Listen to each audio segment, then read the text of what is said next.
ഈശോമിശിഹായ്ക്ക് സ്തുതിയായിരിക്കട്ടെ.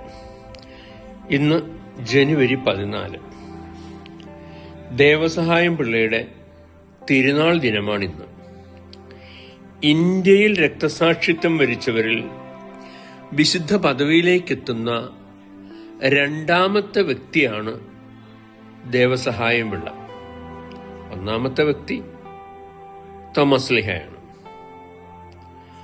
1712 ഏപ്രിൽ 12 കന്യാകുമാരി ജില്ലയിൽ നട്ടാലം എന്ന സ്ഥലത്ത് ദേവസഹായം പിള്ള ഭൂജാതനായി. നീലകണ്ഠപിള്ള എന്നായിരുന്നു പേര്. മാർത്താണ്ഡവർമ്മ മഹാരാജാവിന്റെ സൈന്യാധിപന്മാരിൽ ഒരാളായി ജോലി കിട്ടി.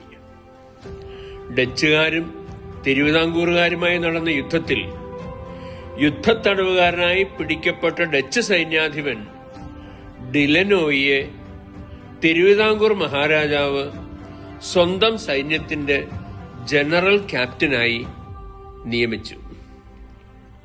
നീലകണ്ഠപിള്ള ഡിലനോയിയുടെ സഹായിയായും നിയമിക്കപ്പെട്ടു. ഡിലനോയിയിൽ നിന്ന് നീലകണ്ഠപിള്ള ഈശോയെക്കുറിച്ച് അറിഞ്ഞു. ഡിലനോയിയുടെ വിശ്വാസ ജീവിതം നീലകണ്ഠപിള്ളയെ മാമ്മോദിസ സ്വീകരിക്കാൻ വരെ പ്രേരിപ്പിച്ചു. ലാസർ എന്ന പേരാണ് മാമ്മോദിസായിൽ സ്വീകരിച്ചത്. ലാസർ എന്ന വാക്കിനർത്ഥം ദേവസഹായം എന്നാണ്. ഭാര്യ പണ്ഡിതയായ ഭാർഗവി അമ്മാൾ ജ്ഞാനപ്പൂ എന്നർത്ഥമുള്ള ത്രേസ്യ എന്ന മാമ്മോദിസ പേരാണ് മാമ്മോദിസായിൽ സ്വീകരിച്ചത്.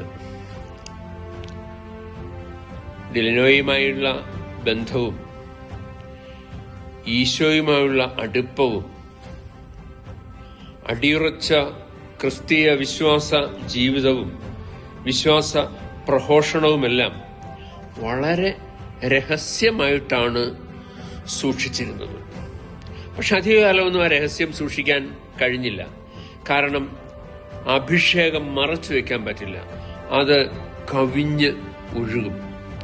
മാമ്മോദിസ വഴി ദൈവസഹായം പിള്ള സ്വീകരിച്ച പരിശുദ്ധാത്മാവ് പ്രവർത്തന നിരതമായിരുന്നു.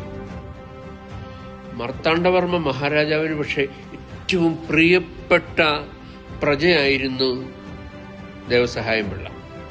അതുകൊണ്ട് തന്നെ ഉപദേശിച്ചു നോക്കി, ഭീഷണിപ്പെടുത്തി നോക്കി, ഒന്നിനും ദേവസഹായം പിള്ളയെ ആ ഈശോയുമായുള്ള സ്നേഹത്തിൽ നിന്ന്, ബന്ധത്തിൽ നിന്ന്, ക്രിസ്തീയ വിശ്വാസത്തിൽ നിന്ന് അണുവിട വ്യതിചലിപ്പിക്കാൻ സാധിച്ചില്ല. പിന്നങ്ങോട്ട് പീഡന പർവമായിരുന്നു.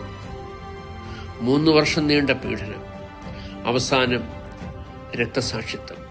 പീഡനത്തെക്കുറിച്ചൊക്കെ നമുക്ക് നാളെ സംസാരിക്കാം. ആമേൻ.